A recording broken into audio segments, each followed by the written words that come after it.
The night of June 15th, a woman living at a home on Concord Drive told her husband she saw an unknown man on their pool deck. That prompted a call to 911. Somebody is just on our lanai. Somebody is around our house. Pinellas County Sheriff Bob Gualtieri says the woman's husband yelled repeatedly asking the man to leave. But when they still heard noises outside, that male homeowner grabbed his AR-15 weapon. What was that? Nothing, don't shoot. According to the sheriff, the man fired 2 shots from inside the home after seeing a flashlight moving towards the door. Was that a gunshot? Yes, it was a gunshot. Video shows that startled the pool tech outside, causing him to run. And less than a minute later, the male homeowner fired 28 more shots. A Florida man fired 30 shots at his pool technician thinking he was an intruder. Luckily, the homeowner was a terrible shot. Apparently, he had the aim of a stormtrooper from Star Wars, and none of the bullets hit the young man. Because listen to just how many he fired off. What was that? Nothing, don't shoot. Did he shoot anybody? Hello, ma'am. Stop it, Master. I can't get over the phone call. Was that a gunshot? Nope. Everything's fine.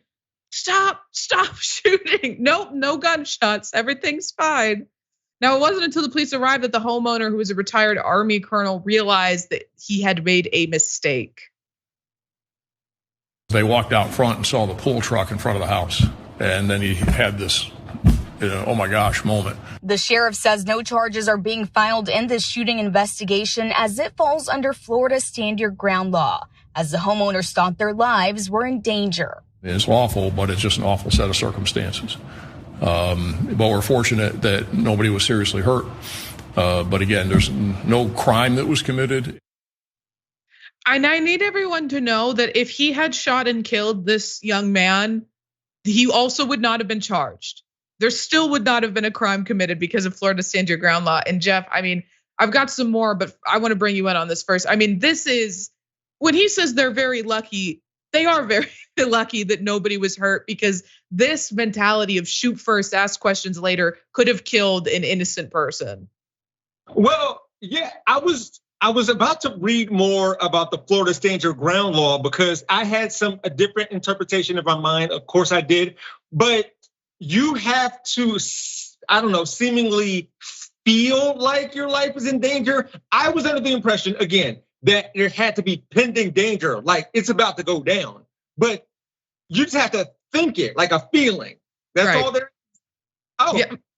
Yep, you have to feel like your life is in imminent danger. It doesn't actually have to be, but if you perceive that you are, an immediately, there's an immediate threat of irreparable bodily damage or death, then you can use that law. It doesn't matter if it's actual, just that if you reasonably perceive it to be that way. Ray, you're at JD, so I'm glad I had that wrong for so long. I'm so glad I'm not in Florida. It's a ridiculous law. It is an insane law. It's even worse today than it was yesterday. I already knew it was bad. It was a bad idea because we have a version of it here in Ohio. But yeah, it just got worse. Yeah, absolutely ridiculous, especially when you hear the pool boy's explanation of why he was there at the time from WFLA staff. The sheriff said the man was hired by the homeowners to clean their pool and had been working for them for around 6 months to a year. The victim had been busy with other appointments and showed up at their home later than expected. Deputy said the pool cleaner did not notify the homeowner that he was coming that late at night. He usually stops by on Thursday or Friday afternoon. Now, we can take a look at the security camera footage and see that this is Thursday at 8 p.m., not even that late. According to the sheriff's office, the homeowners acted within the law, so no crime occurred. It was lawful, but awful, the sheriff said. And I wonder if he would have done that cute little rhyme if he had made contact with one of those bullets and shot this poor kid. I mean, it's not a cutesy thing. I mean, this is an insane law that you could literally just use to kill somebody for stepping on your property. Lawful but awful should be the state motto for Florida man. They should get it tattooed on the small of their back, because there's too many Florida man stories like this. I'm so thankful that that kid is alive and well, but not because of the homeowner, but just because they're a bad shot.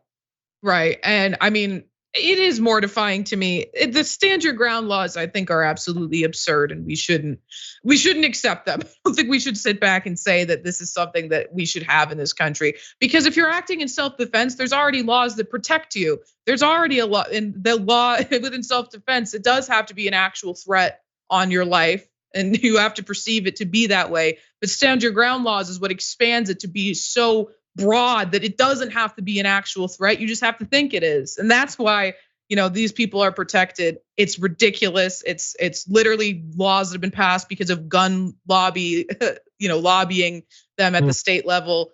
It's ridiculous. And I think that story just goes to show, first of all, how flippant the police are about this guy could be dead. And they're just, lawful but awful. Cute little rhyme. I'll let you get the last word in on this story before we move on. It wasn't that long ago that some in the know people warned a lot of people about going to Florida. So this is just another indication of why it might be dangerous there.